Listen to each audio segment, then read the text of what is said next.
Nu gerai, Hebra, dabar pakalbėsiu apie tai, kad aš nuo 2023 metų birželio pradžios dirbu Jogailos 12, valau 3 daugiabučių namų laiptinės.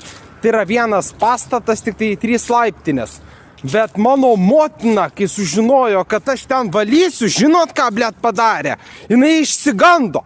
Mano motina išsigando, kad aš valysiu tas daugiabučių namų laiptinės, blėt. Mano motina išsigando, blėt. Supranti?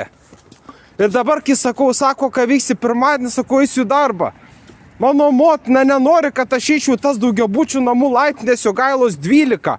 Mano motina nenori, kad aš ten eičiau dirbti. Mano motina sako, kam tu reikalingas tas darbas, daug mažinai. Supranti, blėt, mane uždarė į Vasaros gatvę, blėt, dėl to, kad aš nahui valau tas laiptinės, blėt. Normalaus darbo neturiu, blėt. Šitas darbas vadinasi, kad tu esi atsirikėlis, žinai. Šitas darbas daugiabučių namų laiptinės reiškia, kad tu esi atsilikėlis, blėt. Kad tu esi neformalus bedarbis, blėt. Pinigų, blėt, negaunu, o dirb dahuja reikia, blėt. Tai mano motina sako, valyk po 1 laiptinę per dieną, bet aš tada buvau Vasaros gatvėj. Nesupratau, ką tai reiškia. Bet nieko gero tos, blėt, laiptinės Jogailos 12, blėt. Ten nieko gero nėra, blėt. Dabar ką noriu pasakyti. Aš išpyzdinau ne tik iš darbo abiejų darboviečių, bet ir iš savo bendrabučio.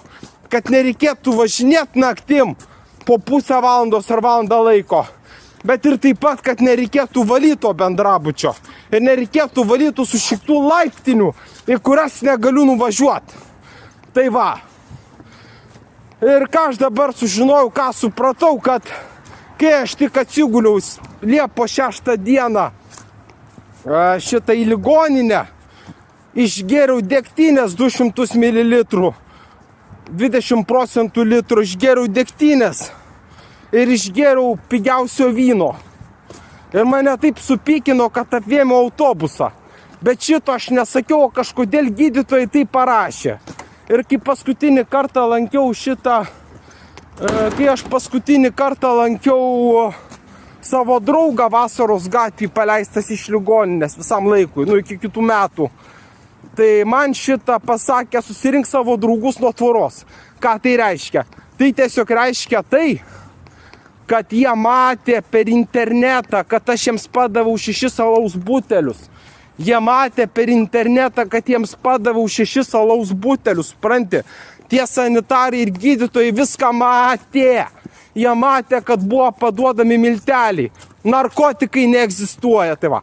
Kai aš Liepos 6 dieną atsiguliau Vasaros gatvę, tai man pasakė, kad aš vartoju tokį vaistą, prie kurio negalima taikyti injekcijų.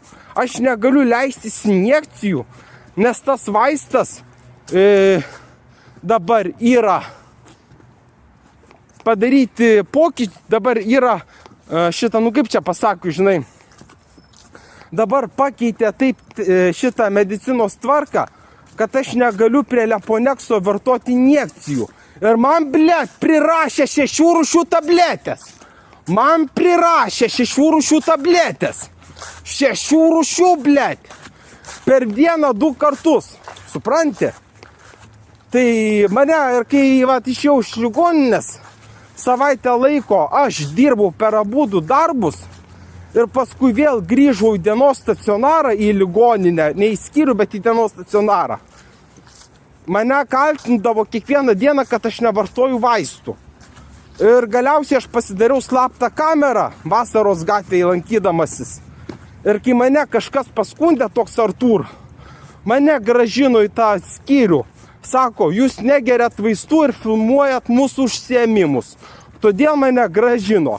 Bet mane grąžino tam, kad aš suprasčiau, kaip Karolis Baublys pasakė, kad mano vieta yra stoty vasarą ar kada pasirodyt.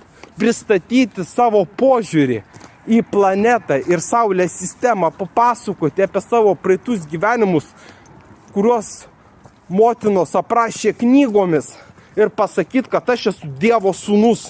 Prisistatyti kaip Dievo sūnus. Aš esu Dievo sūnus. Tai va, aš esu žmogaus sūnus.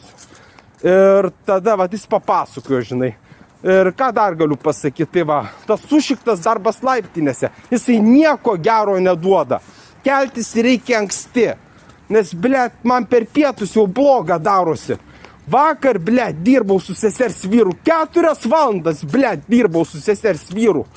Vakar dirbau 4 valandos Didžioji gatvė 2, sušiktoj cerkviai stačiatikių, blėt.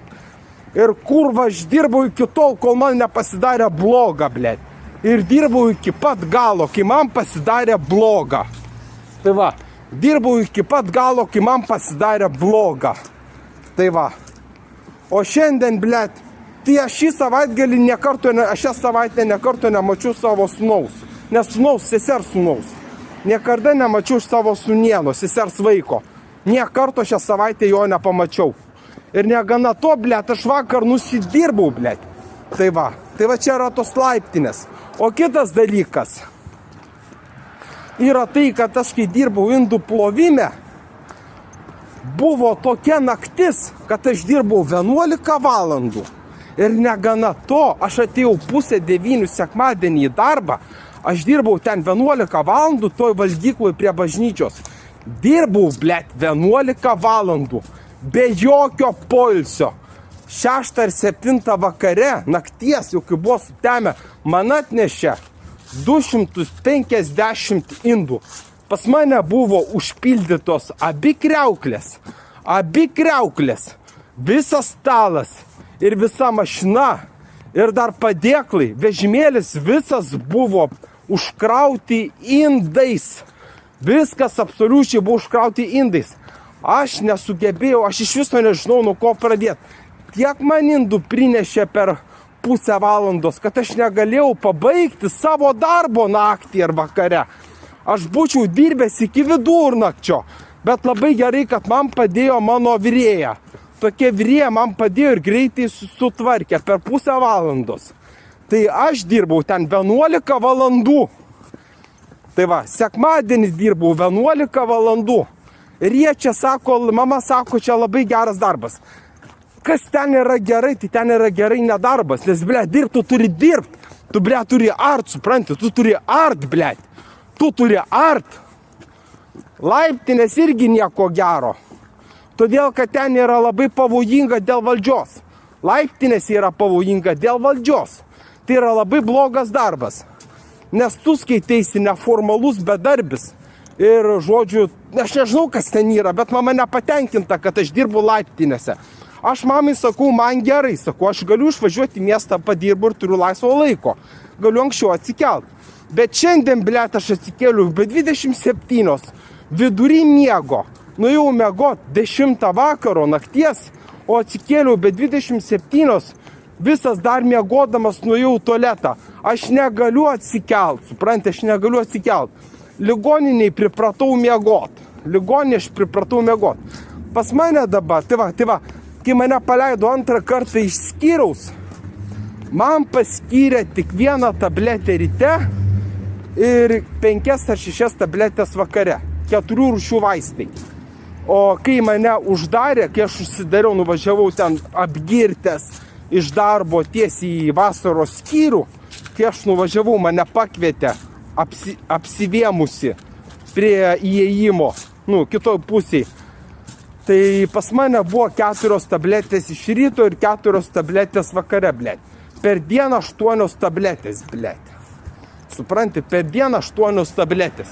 4 ryte, 4 vakare. Tai kai mane paleido paskutinį kartą, sako, mes jums grąžinsim injekcijas. Aš norėjau pabėgti. Kai mane sakė, uždarysi skyrių, aš norėjau pabėgti. Aš išsigandau ir norėjau pabėgti. Bet aš žinojau, jeigu aš pabėgsiu, aš turėsiu grįžti darbą ir arti kaip jautis. Tai va, žinai. Ir viso to moralas yra tai, kad motina man sumažino mano darbingumo procentus 2. Aš buvau 40% darbingas. Dabar nustatė mano dalyvumą. Aš esu tik 20% darbingas. Man pakėlė mano išmoką šiais metais 90 eurų. Ir dar paskyrė specialiuosius poreikius 228 eurus. Tai aš gaunu 300 eurų papildomai dėl to, kad man pakeitė neįgalumo lygį ir šitą ir nustatė, kad aš esu nesavarankiškas. Man paskyrė dėl to papildomai 300 eurų. Tai va, bet, ką aš noriu pasakyti, jog,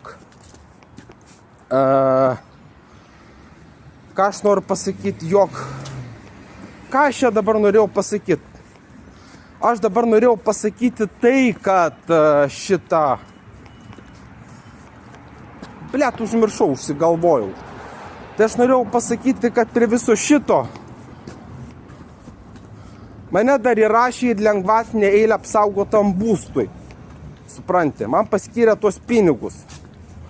Mane įrašė į lengvatinę eilę apsaugotam būstui. Turiu po metų išsikelsiu iš savo bendrabučio.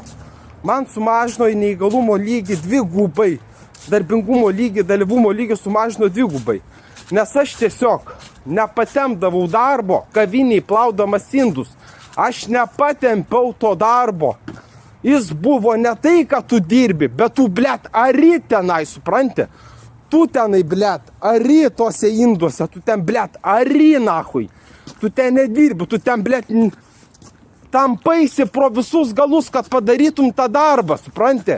Tai, 11 valandų nedarbo, o 11 valandų ten, yra vergovės. Ir aš jau nebesugebiu, tai va, žodžiu, va, ką norėjau pasakyti ir, nu jo, tai daugmaž gal viskas, aš ten dar kažką norėjau pasakyti, gal tuom ir pabaigsiu.